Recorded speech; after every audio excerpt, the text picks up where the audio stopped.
दोस्तों यूट्यूबर ध्रुव राठी को तो आप तमाम लोग जानते होंगे। ध्रुव के ऊपर एफआईआर दर्ज होने की खबर सामने आ रही है। आपको बता दें कि देश के प्रतिष्ठित अखबार ने इस खबर को साया करते हुए ये बात बताई है कि किस तरह से ध्रुव राठी के ऊपर एक फर्जी खबर चलाने की वजह से एफआईआर दर्ज कर दी गई है।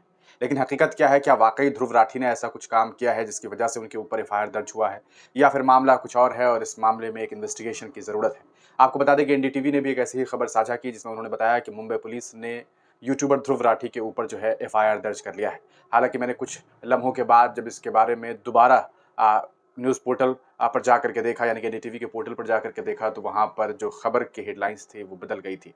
जी हाँ, हम आपको बताएँ कि वहाँ अब जो हेडलाइन है वो तब्दील हो गई है। असल में यहाँ पर आप देख सकते हैं कि एनडीटीवी ने लिखा है कि investigating cops after Dhruv Rathee parody account posts fake news. इससे पहले जो लिखा था वो ये था कि YouTuber Dhruv Rathee booked after parody account post fake news, यानी कि एक फेक न्यूज़ चलाने की बात सामने आई। ये कि ध्रुव राठी ने एक फर्जी खबर जो है वो साझा की है। लेकिन आखिरकार ऐसी कौन सी खबर थी? ध्रुव राठी ने ऐसा क्या साझा किया? सबसे पहले तो बता दें कि ध्रुव राठी ने ऐसा कुछ साझा किया ही नहीं है। तो फिर ध्रुव राठी के ऊपर एफआईआर दर्ज करने की बात कहाँ से सामने आई? असल मामला ये है कि ध्रुव राठी का एक पैरोडी अकाउंट है। पैरोडी अकाउंट वो होता है जो कोई भी इंसान इस्तेमाल कर सकता है। जनरली उसके नाम के आगे पैरोडी अकाउंट लिख दिया जाता है। इसका मतलब ये होता है कि उससे उस इंसान का कोई लेना देना नहीं होता है। अब मान लीजिए कि शाहरुख खान के नाम से, प्रधानमंत्री मोदी के नाम से, सलमान खान के नाम से, या किसी भी इंसान के नाम से, हमारे नाम से या किसी के नाम से भी आप एक आईडी बना लेते हो और लास्ट में लिख देते हैं पैरोडी अकाउंट। इसका मतलब ये हो गया ये झूठा अकाउंट है भैया, फर्जी अकाउंट है। ये कह करके आप पोस्ट कर रहे हैं और फर्जी पोस्ट कर रहे हैं। ऐसे में क्या ध्रुव राठी के ऊपर कोई एफआईआर दर्ज हो सकता है? नहीं।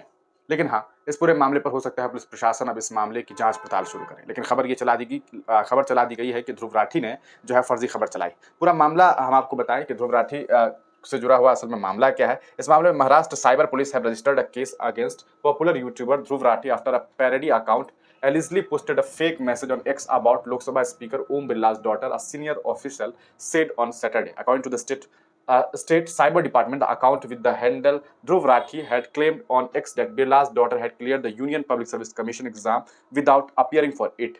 The X bio of the account reads, "This is the fan and parody account and not affiliated with the original account of Dhruv Rathi.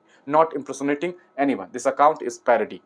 Acting on a complaint by a relative of a Birla, police booked the YouTuber under Bharatiya Nyaya Sanhita sections of defamation, intentional insult with intent to provoke breach of peace and statement leading to the mischief, as well as the IT Act, the official said. When pointed out that the alleged fake message was posted by a parody account and not the one belonging to Mr. Rathi, the official said, "We are investigating the matter." इसका मतलब साफ है कि इस मामले की जो है वो एक तरह से जांच पड़ताल की जाएगी। जांच पड़ताल होने के बाद ये बात सामने आएगी कि आखिरकार जो है वो कौन एक तरह से कहा सकता है इस मामले में शामिल है। क्या वाकई फर्जी खबर चलाई गई है या नहीं चलाई गई?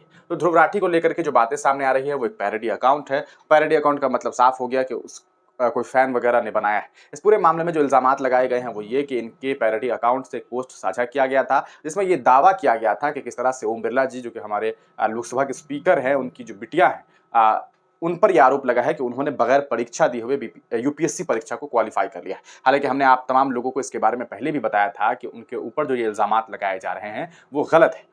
उनकी जो बेटी हैं, यानी कि ओम बिरला की जो बेटी हैं, लोकसभा के जो अध्यक्ष हैं, उनकी जो बेटी है, उन्होंने बाज़ाब्ता परीक्षा दी थी जिसके एडमिट कार्ड्स वगैरह भी सोशल मीडिया पर आराम से आपको अवेलेबल है, आप देख सकते हैं। तो उस मामले को लेकर के ओम बिरला के जो रिलेटिव हैं उन्होंने कंप्लेन किया है और इसी कंप्लेन के आधार पर मुंबई पुलिस ने कार्रवाई की बात की है। वो इस मामले में इन्वेस्टिगेशन करेगी, जो भी दोषी पाए जाएंगे उन पर कार्रवाई करने की बात सामने आ रही है। लेकिन एफआईआर जो है, कहा सकता है, जो खबरें जो सामने आ रही है, जो दावे किए जा रहे हैं मिनिस्ट्री मीडिया से, उसमें ये कहा जा रहा है कि मुंबई पुलिस ने ध्रुव राठी के ऊपर जो है वो मामला दर्ज करने की बात कही है। आप तमाम लोग इस पूरे प्रकरण पर क्या कुछ सोचते हैं? अपनी राय कमेंट सेक्शन में जरूर दीजिए।